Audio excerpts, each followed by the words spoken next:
chorus of To All the Girls I Loved Before. To all the girls I loved before, who traveled in and out my door, I'm glad they came along. I dedicate this story tonight. Okay, I'm an author. Enough of the foolishness. It's James Angelo Brancaleone. This is from the book, Saga Familia. We're into 6 chapters of this that Joanne's been so kind for me to go for. There's about 50 chapters. I've been on this book for 20 years now. So I'm going to give you just a quick catch-up. The main character is Jeff DeSante, so you'll know him. He came to New York out of the Army and got a job at a big advertising agency. And from there, he started winning awards, so he's a rising star and getting the big bucks. At number 3, of course, he had to fall in love. So he fell in love with a model named Nicole Bendel. Okay, the last story I read was he fell in love. Tonight, you're getting he fell apart. Falling apart. Ooh, okay. One of the many pleasures Jeff DeSante shared with his recent bride, Nicole Bendel DeSante, was simply walking down the street. Men and women's heads turned.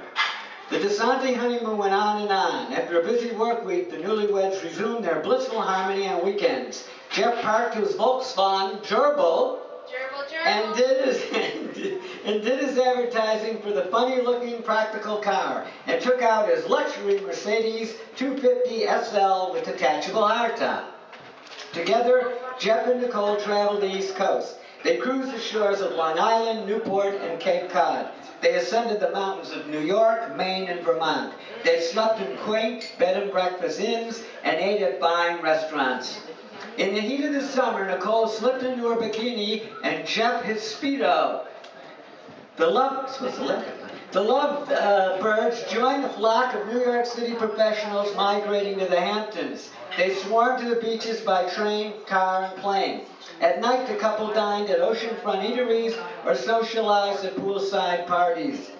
Jeff had introduced Nicole to professional modeling before they married. He had arranged a contract for her with the prestigious Pink agency. He then hired her as a spokeswoman for Atlas Rent-A-Car.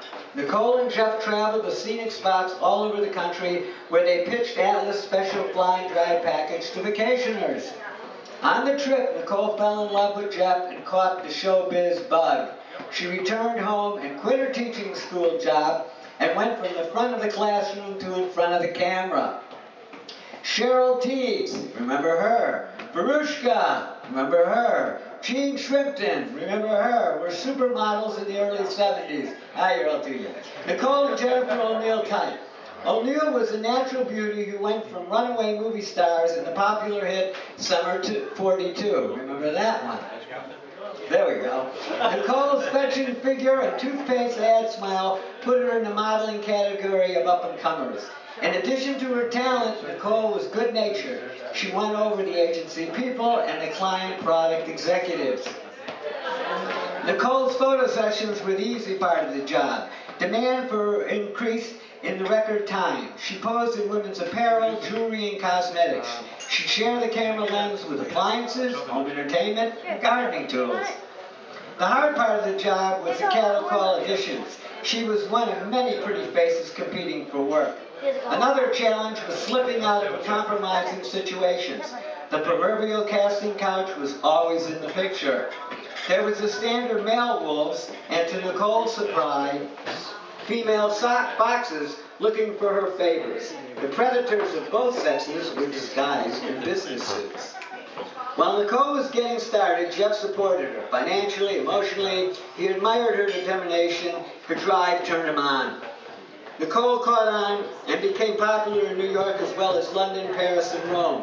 She glowed over her paychecks. Songs like, "Works hard for the money, can't buy me love, money changes everything," haunted him. The more in demand Nicole became, the less Jeff saw of her.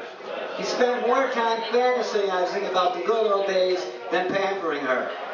Jeff recalled the time when he first met Nicole. He trusted her and revealed his 5-figure income.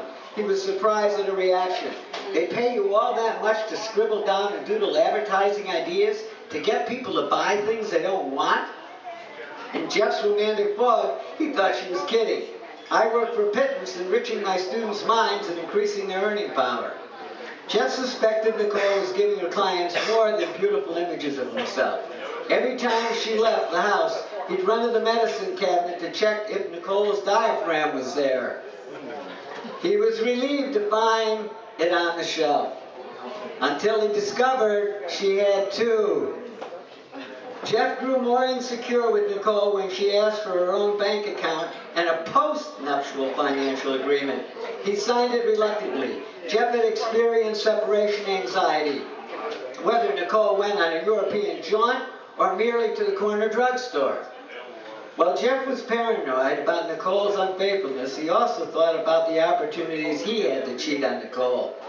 The new morality that began in the 60s was in full swing by the early 70s. Movies like Bob Carroll, Ted and Alice heralded enlightened idolatry. There were many available women, single and married. He had a lot of alibis to play rogue business trips, overnight crash projects, and deadlines. Jeff could disappear and rendezvous with a paramour for an afternoon, an evening, or a weekend. He was completely free agent when Nicole was out of town. Instead of trying to confirm his suspicions, Jeff asked Nicole for an open marriage. Anybody remember that? Nicole flatly said no. Unable to get her to agree, Jeff opened their marriage door halfway. Grooming for a liaison, Jeff would pretend to be James Bond. In front of the mirror, he'd imitate Sean Connery catchy act. Extending his hand to the fantasy Bond girl, he'd swoon and say in falsetto, "Oh, James."